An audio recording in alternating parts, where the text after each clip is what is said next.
Given that angle 1 and angle 2 form a linear pair, and angle 1 is congruent to angle 2, prove that G is perpendicular to H.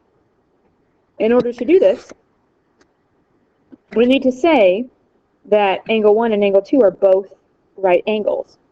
Well, since angle 1 and angle 2 form a linear pair, and they're congruent, then they have to be the same. So if they form a linear pair, they add up to be 180, and they're both the same, then they both have to equal 90. So now that I have a plan, let's create our proof.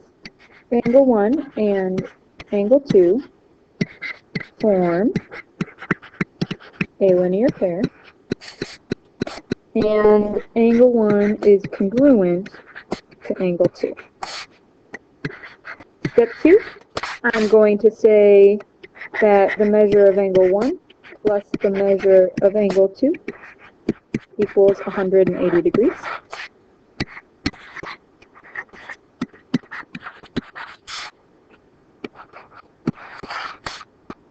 And this is the linear pair postulate.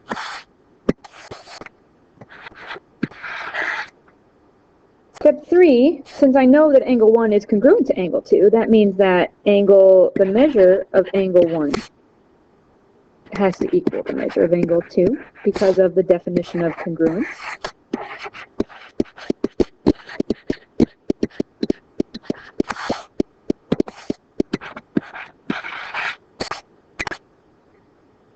And now I'm going to substitute.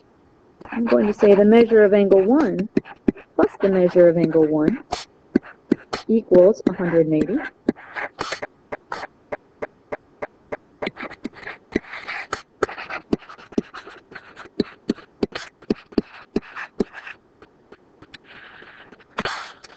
And now I'll just simplify.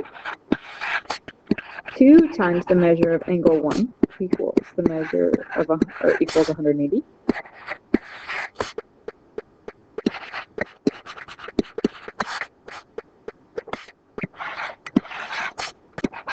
And now I can say the measure of angle 1 equals 90 because of the division property.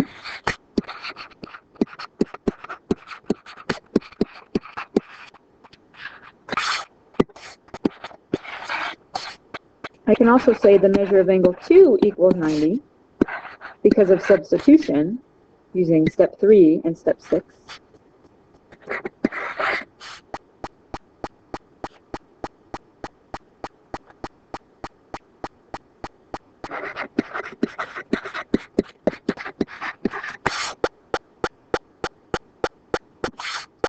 So now that the measure of angle 1 and the measure of angle 2 both equal 90, I can say for step 8 that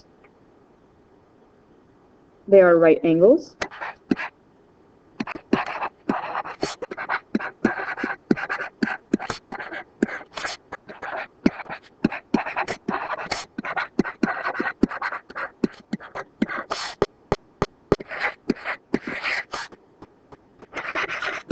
Definition of a right angle.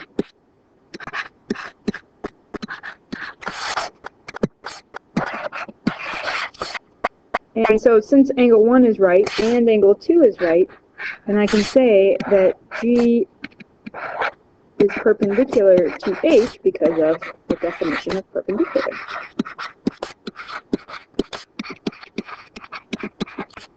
And here we have it.